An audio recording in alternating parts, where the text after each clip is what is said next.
We talking dat badonkadonk. We are back with another daily reflection on the Daily Vedantic. And today's episode is on the 3 magical words that allow us to see what we previously didn't. There is this quote that it's not so much what we don't know that trips us up, it's all that we think we know that just ain't so.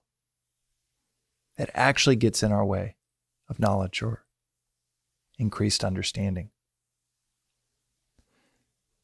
These 3 magical words that we're going to talk about today are the words that every one of us, speaker included, can benefit from using as often as needed.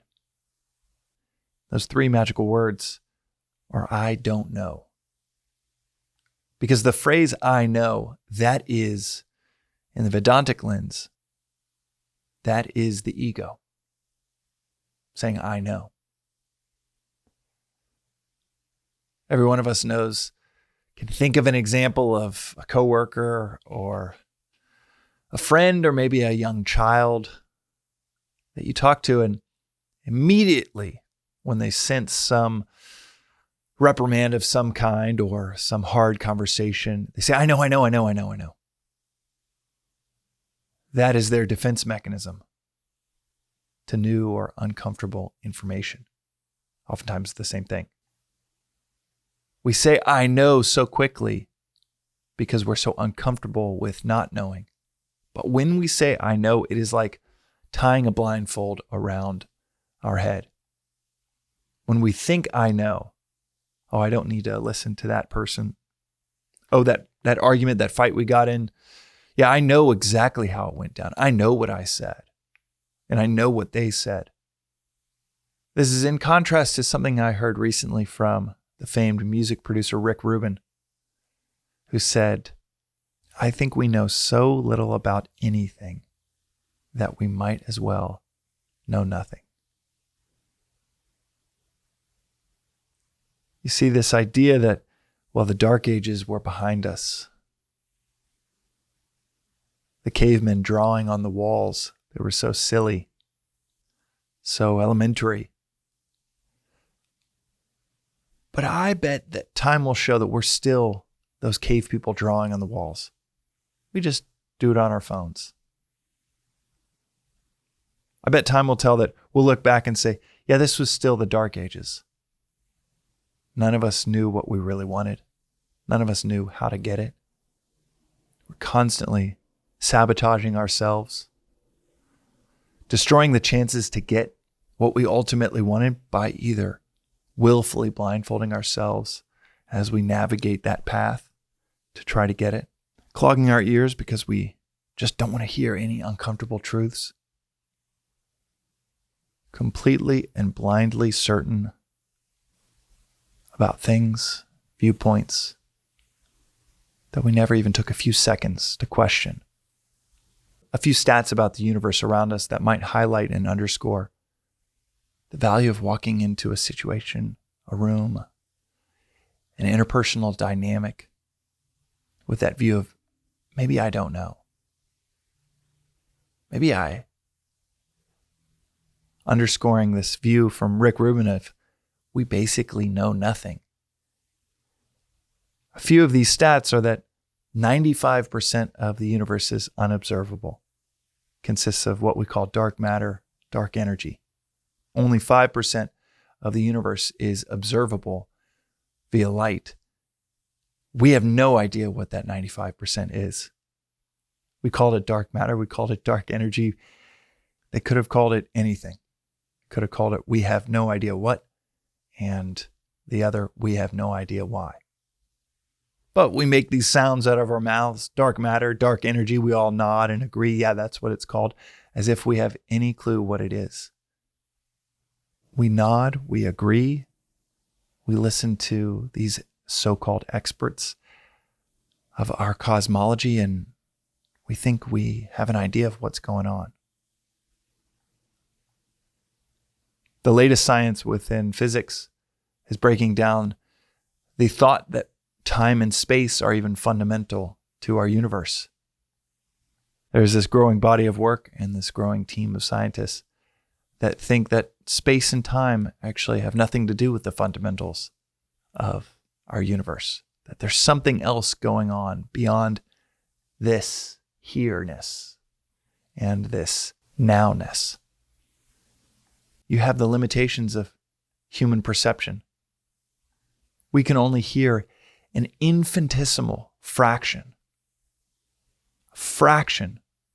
of the sound waves that the universe generates. We can only see an even smaller infinitesimal aspect of wavelengths of electromagnetic light. We can see and hear an infinitesimal amount compared to what's going on. We only have 5 senses, and do we think the entirety of the universe can be observed, perceived through only 5 senses? Our ability to remember accurately, our ability to say, I know what I said, I know what I heard, I know what I did. Our ability to remember. The amount of data that we can remember from a given scenario is equally infinitesimal. Just try to think, what did you have for lunch 2 weeks ago? What did you wear to school 20 years ago? What did that person on the highway do right next to you 2 days ago, 3 hours ago? What cars did you see? What emails did you receive yesterday? If our perceptions and our memory is the lowest resolution you could possibly think of in relation to what really happened or what is really happening right now around us, that probably applies to our knowledge as well. We have glimpses. The words I know is a blindfold. We so willfully apply to so much in our lives. I know as CEO running a company in my 20s, I remember thinking, I know what we should do here, here, here. I know what the strategy should be. I know who we should hire. I was so scared of not knowing that I proclaimed certainty that I did know in all of these areas.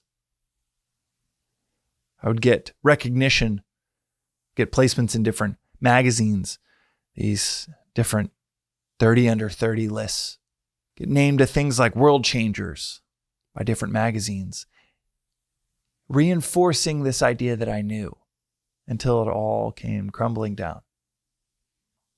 Till layoff after layoff, until bad press after bad press, the ultimate fire sale of the company. And I had to admit that all that quote unquote knowing blinded us from actually knowing. But the phrase, I don't know, is the beginning of clarity, of harmony, of knowing. So to bring it back to this quote from Mark Twain, it ain't what you know that gets you into trouble. It's what you know for sure that just ain't so. These 3 magical words, to seeing clearly, to beginning a path towards wisdom. Chapter 1, verse 1 of the book of Living Life Well. It's learning these 3 words by heart. I don't know. Because we know so little about anything that collectively we might as well know nothing. And individually, it's probably even more so the case. That is today's reflection on the Daily Vedantic. We'll see you next time.